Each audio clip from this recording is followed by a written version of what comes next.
বার্তা দিতে চান? এটা আমার পক্ষ থেকে এই যে রাগ করলা, সেটা আমাকে উনাকে বয়ান দিয়া আমার আয়ত্তে আনার জন্যই আমি কইলাম, রাগ করলা। আমি আগে ঢাকায় বাংলা রিক্সা চালাইতাম, মাটি কাটতাম, মানুষের বাড়ি কাজ করতাম। বিভিন্ন ধরনের ভ্যারাইটিস কাজ, মানে যেখানে যেভাবে যে কাজ দেয় সেই কাজটাই আমি করার চেষ্টা করি। তারপরে আপনার এইভাবে গেতে গেতে আমি যখন 5 বছর রিক্সা চালাই, হঠাৎ করে একজন আমার বন্ধুই সে আইসা বলল যে, দেখ, মানুষ তো এই অ্যালবাম করে ইউটিউবে, ফেসবুকে, তারপর সিটির বাজারে অনেক লাভবান হইতেছে, তাহলে আয় তুই আর আমি মিলা করি।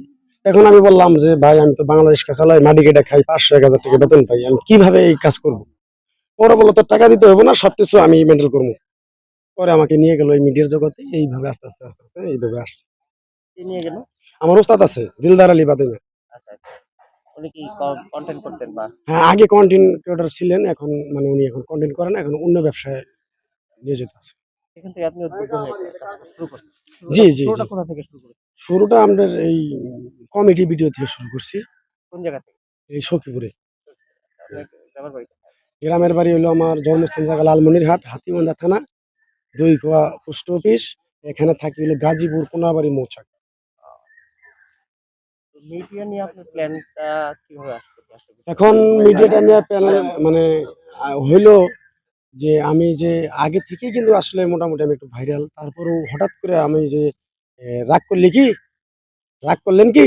এই কথাটা আরো বেশি ভাইরাল হয়ে গেছি। তার জন্য আমি আমাকে দেখার জন্য বিভিন্ন জায়গা থেকে বিভিন্ন লোকজন আসতেছে। তার জন্য আমি অনেক, অনেক কৃতজ্ঞ, ভালোবাসা রইলো। আচ্ছা, বিষয় হচ্ছে যে আপনি কতগুলো ভিডিওর পরে ভাইরাল হয়েছেন? আমার কনটেন্ট তো অনেক, মানে হিসাব নেই। আমার ১৪-১৫ বৎসরে, ১২-১৩, ১৪-১৫ বৎসরে আমি অনেক কনটেন্ট করছি। কিন্তু ভাইরাল হইছে। কিন্তু ঐরকমভাবে আমি পাই নাই। কিন্তু এইবার এটা আমি যা রাগ করলি, এটা নিয়ে আমার খুব তোলপাড় চলছে। সারা বিশ্বে চলতেছে। আচ্ছা, আর্জেন্টিনার, ব্রাজিলের গ্যাঞ্জাম চলতেছে। রাগ করলি মামা? আচ্ছা, এই কনটেন্টটা বানানোর পিছনে কার ইয়ে ছিল? এই কনটেন্টটা মানে এ ছিল হলো, আমরা ঢাকার এক পার্টির কাজ করতাম। উত্তরার সোহেল হাওলাদার, মানে রুবেল হাওলাদারের ভাই। উনার কাজ করতাম। উনার কাজ করে আমি চলে আসতেছি। পরে হঠাৎ করে ওই ছেলেটা আমার সামনে পড়লো। পরে আমার ফোন দিয়ে আমি ভিডিওটা করছিলাম। করার পরে ছাড়ছি। ছাড়ার পরে ১৫ মিলিয়ন ভিউ হওয়ার পরে সবাই ডাউনলোড করে ছাড়ছে। এইভাবেই হাত ভাইরাল। দেখা? হাত হাত দেখা। দেখাটা কি আসলে আপনার কোনো প্রফেশন না, নাকি না, না, আপনার না। অভিনয়ের? এটা অভিনয়ের ক্ষেত্রে হয়তো মানুষের আমি, এটা প্ল্যান ছিল কার? এটা আমার এক পরিচালক ছিল ঢাকার। কি নাম উনার? উনার নাম হলো আলামিন শিকদার। যখন আমাকে ১ম ভাইরাল করে আলামিন শিকদার। উনি বলেছিল যে এরকম। জি, জি, কি জি। কারণে এই ধরনের কনটেন্ট মাথায় আসলো কেন? কেন আসলো মানে, একটা নাটক ছিল, বড় একটা বিগ বাজেটের নাটক ছিল উত্তরাতে। সেই নাটকে ওই নায়িকার হাত দেখে দিতে হবে জ্যোতিষগিরি করে। যেমন ওই যে মান্নার ছবিতে দেখেন নাই, একজনের হাত দেখতে হ্যাঁ, আসে লবাব। ওইভাবে আমি হাত দেখতে যাইয়া পরে বিষয়টা করতে পারছি। আচ্ছা, ওই নায়িকার নাম কি? যে নায়িকার হাত দেখে অন্তরা, দিছে? অন্তরা। জি। পরবর্তীতে ওই ভিডিওটা ভাইরাল হয়। হ্যাঁ, ভিডিওটা ভাইরাল ১৩ মিলিয়ন না ১৪ মিলিয়ন হয়েছে। এখন আগামীতে প্ল্যান আগামীতে প্ল্যান হলো যে, এখন যে অবস্থানে আছি তার থেকে ভালো অবস্থানে যাওয়ার জন্য চিন্তা ভাবনা করতেছি। মিডিয়ায় যেন মিডিয়ায় আমি যে কয়দিন বেঁচে আছি, আশা করি সবার ভালোবাসা নিয়ে, নিজের ভালোবাসা দিয়ে সবকিছু মিলিয়ে থাকতে চাই। মিডিয়ায় ইনভলভ হবেন আরো জি, ওতপ্রোতভাবে জি, মিডিয়া। জি, জি। মিডিয়া না, মিডিয়া ছাড়া ব্যাকগ্রাউন্ডে যে ব্যাগে যদি কেউ কোনো ইয়ার জন্য ডাক দেয়, কোনো কাজের জন্য, কোনো ভালো মিডিয়া কোম্পানিতে। রিলেটেড জি, জি, যেকোনো কাজে জি। ইনভলভ হবেন, হ্যাঁ? হুম। কি কাজ নাম? তো কাজই। আমার কি নাম নাম? মোহাম্মদ ইমান আলী। ইমরান। সন্তানাদি আছে? ৩ জন। কয় ছেলে কয় মেয়ে? ২ মেয়ে, ১ ছেলে। পরিবার চালান কি পেশায়? পরিবার এখন আমার যে কাজটা করি সেই কাজের উপর, মানে ইয়ের উপর ডিমান্ডই চলে। আচ্ছা, এখন কি আর রিক্সা চালান? না, রিক্সা চালা বাদ দিছি। কতদিন আগে? রিক্সা চালা বাদ দিছি তাও ৬-৭ বছর। এখন আয় কত মাসে করে? এখন মোটামুটি আল্লাহ দেয়, ডাল ভাত করে খাইতে তারপর পারি। একটু বলেন দর্শকদের উদ্দেশ্যে। মানে আমার নিজের একটা আইডিয়া আছে, নিজের একটা ইউটিউব আছে, আবার বাইরেও কিছু কাজ করি। এভারেজে লাখ দেড়েক টাকা আমি মান্থলি। মাসে পাই।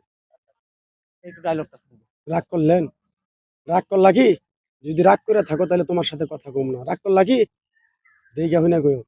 পিছন দিকে তাকাবা না, গাছটা দেওয়ার পরে চলে যাবা। বুঝলা না? যাও গা। আচ্ছা, এই যে গাছ নিয়ে এবং রাগ করা এইটা কেন আসলো? এটা সমাজকে কি বার্তা দিতে চান? এটা আমার পক্ষ থেকে এই যে রাগ করলা, সেটা আমাকে উনাকে বয়ান দিয়া আমার আয়ত্তে আনার জন্যই আমি কইলাম, রাগ করলা? মানে ওই ব্যক্তিটা যদি যত রাগী থাক, যখন আমি কথাগুলা বলমু, যখন বলমু তুমি কি রাগ করলা? তখন কি বলবো যে, না আমি রাগ করছি? এখন বলবো যে, হ্যাঁ, আমি রাগ করি নাই। যখন রাগ করে নাই তাহলে বুঝতে পারলাম যে ওর কাছে যা আছে আমি সব নিতে পারবো। এইভাবে মানে সমাজের কোন শ্রেণীর মানুষদের রোল প্লে করে এই ক্যারেক্টারটা?